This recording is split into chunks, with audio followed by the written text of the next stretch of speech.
Hello. For many of us in these unusual times, the song Happy Birthday has taken on a new meaning as we use it to make sure we're washing our hands thoroughly. Today I would love you to join me in singing it to mark the 360th birthday of Sir Hans Sloane. I'm Shirley Lennon and I've been organising a Peace 4 project to spread more knowledge about his impact and legacy on society. I thought this film might be a good way of wishing him a happy birthday. Hans Sloane was born on the 16th of April 1660 at his home in Back Street, now Frederick Street, Killyleagh.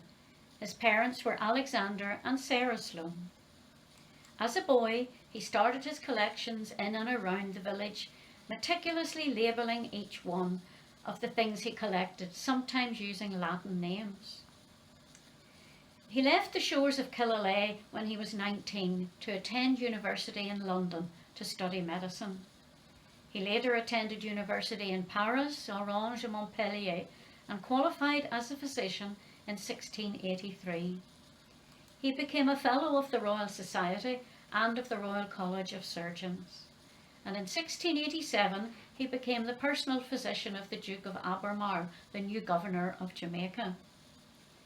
Whilst on a 15-month visit to Jamaica, he continued to add to his collections.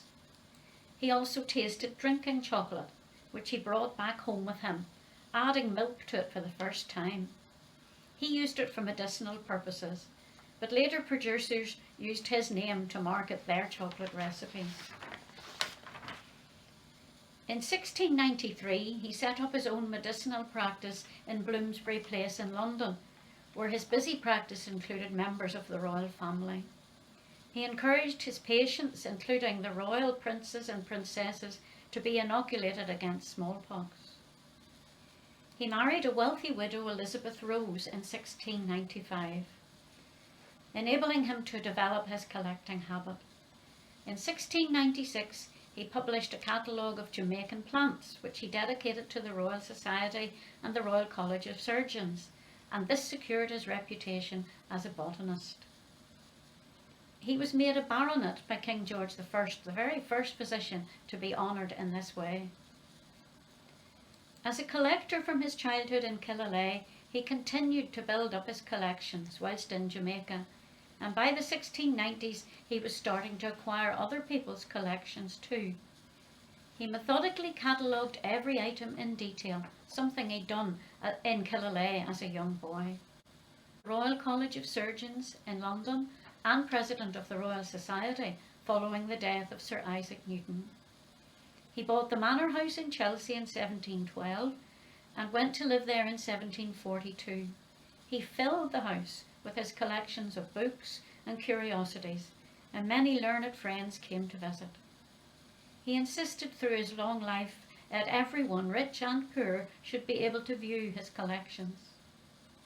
Sir Hans Sloane died on the 11th of January 1753 at the grand old age of 92. By this time his collections amounted to well over 70,000 items, and these he bequeathed in his will to the nation. The British Museum, based on Sir Hans Sloane's collection, was opened at Montague House in 1759, just 6 years after his death. Today, his books, manuscripts, curiosities and plant specimens provide the foundation collections of the British Library, the British Museum, the Natural History Museum and the Chelsea Physic Garden. What an amazing legacy for this young boy from Killyleagh. Perhaps you'd join me now in having some chocolate cake and wishing him a happy 360th birthday. Happy birthday, Sir Hans.